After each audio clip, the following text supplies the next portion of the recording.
So this is the condition that a lot of them came in. It was, I didn't know real, I knew I had worked with, my own ambrotypes, working with glass plate and working with tin type. So I understood, the process and what it was, but I was pretty shocked when I saw how badly they had been stored. And you take a look at, just the ratty edges of the paper here. Let me get that laser again for you. The edges of the paper crumbling, you can just see the age. You can see the age from these old newspapers. I mean, I had newspapers that were in here from like 1900. I was in shock when I looked at them. A lot of these had a lot of dirt and moisture and mold setting in on them. And I haven't gotten through all of these, obviously. It's a very big project. But some of them had writing. I find, there's always, it's been said that when photographs, when no one knows who took them or no one knows anything about them, that there's not a lot of value to them. And I think in some cases that's actually kind of true. But in a case like this, I feel like there is so much history and there's so much to be learned from viewing them because of the time that it was, the era that these were taken in. And as I started going through these, I was just so moved that I had no choice but to have to restore. And, I was really compelled to not let this project disappear. I will say that with my South Africa project, just something I wanted to let you know is that the photos that you did see on the screen, I'm having to do digital work to them now. I'm trying to restore some of them, the best ones, the ones that mean the most to me, and I'm working at that so that I will be able to bring them back, bring some of them back. But it's the same thing here. You can see the emulsion just down in this little area here, peeling off the broken glass. This is what my studio sort of looked like. I have an 8-foot-long table down here, and I had things set up, and I was going through slowly, just kind of trying to figure out what to do. I had no idea how I would even think of organizing something like this. Here's some more images, some showing more of what I was dealing with. I've had a lot of people offering to help me, which has been kind of fun too. This is, an example also. I did have some that came in boxes, which were nice. And it did, somebody obviously had this collection before me because they put them in those white envelopes. So somebody had definitely gone through some of these at some point. So some of the information that I get is what's written on there, and I don't always know that it's true. The only stuff that I really trust is when I find those little brown envelopes with the handwriting on it. And, I trust that more. But this is what I'm doing with them is I clean them like you saw in the video, and I only use the distilled water. I clean the glass side. I don't touch the emulsion except with a little brush that I have here if need be. You really don't want to mess with the back of those because you just don't know, they could peel off so easily, or you could damage them even with a thumbprint. But what I do is I put them all in the 4-flap envelopes, which I don't know how much background most of you have with photography, but I know, in talking with Dana, she said that a lot of people may understand exactly what I'm talking about. If you don't, ask questions. I have things here that I can hold up and show you when I'm done.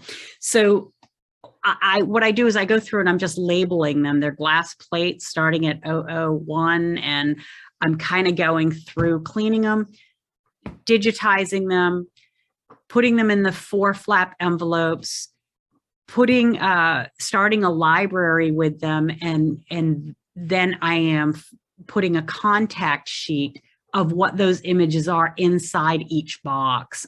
I don't know where this is going to go. I'm hoping that it ends up in a museum at some point.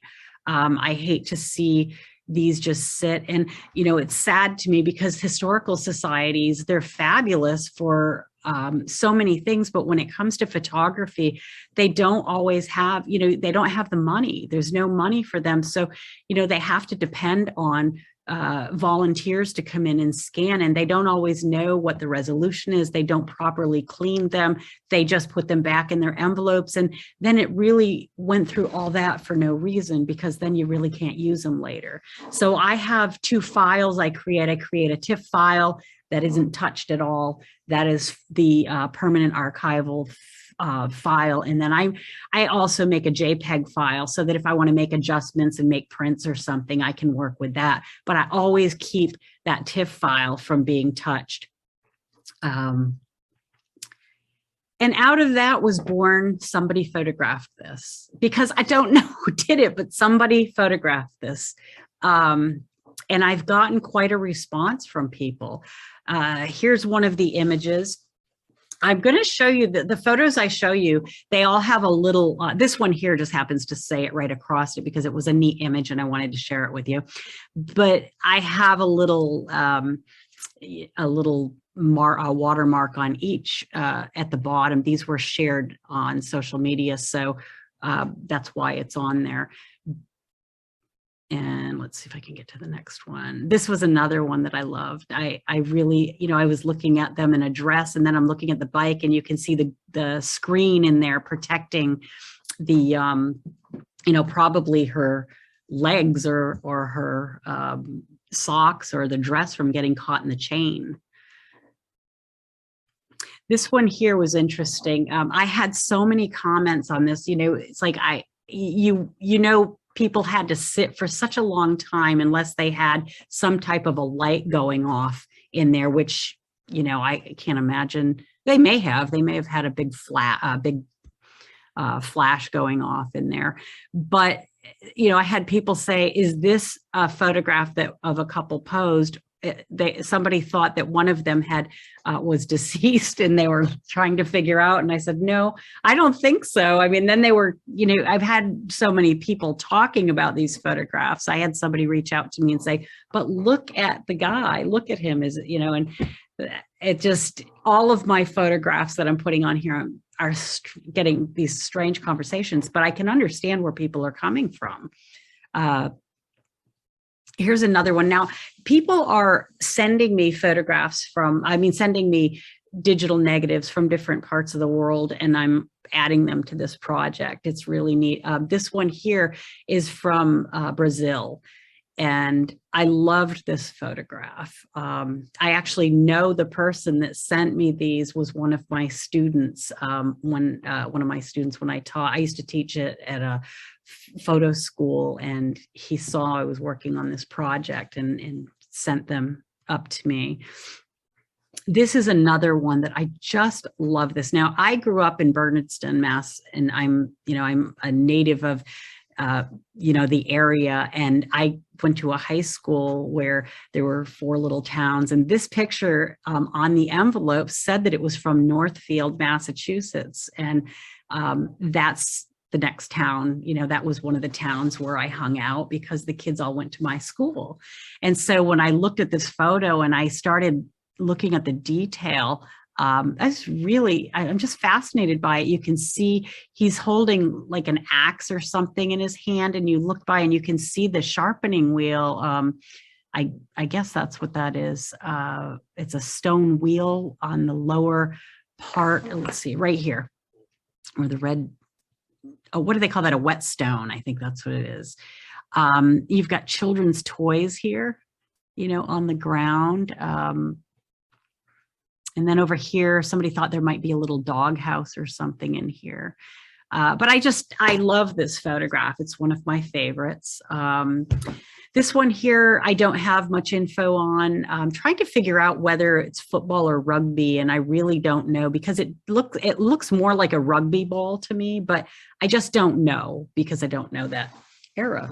But I know that a lot of people have enjoyed this photo too, especially sports people. They're like, look at the shoes he was wearing. And I'm trying to figure out if these things on his shins are, for contact, something hard. I like the hockey players wear. So their clothes were definitely different. This is one that a lot of folks like as well. It's the Hoosic Tunnel. This was actually taken. They estimated that this was taken, and the people, when I say they estimated, there's a historical history group for the Hoosic Tunnel, and they were matching it up with their photographs, and they said that they believed that the freight house was moved from one side of the tracks to the other, and that they were estimating this was around 1860.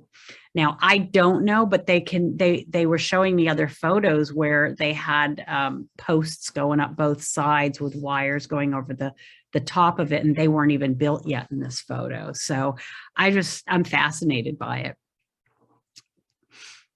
This was another one. I was trying to figure out if that was a hat or something else, and it does appear to be a hat from what everybody's saying. These also came from Brazil. These are two of my favorites.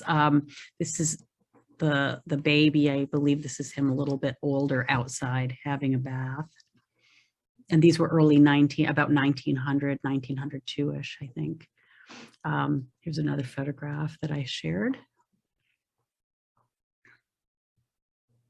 This was in Greenfield, Massachusetts, which is the next town over where I live, the Greenfield Marble Works. And I'm assuming that was a bunch of people have looked this up and tried to figure out where it was. And it was on, I think they said Davis Street in Greenfield, and that it may have been the Greenfield Marble Works may have been from the cemetery of the stone people that make, I don't know, the people who make cemetery stones. But I don't know, because I've never really seen marble stones back in those days. So I don't know. I really don't. But, it's fun to look up the history with everybody and have so many people involved and fascinated.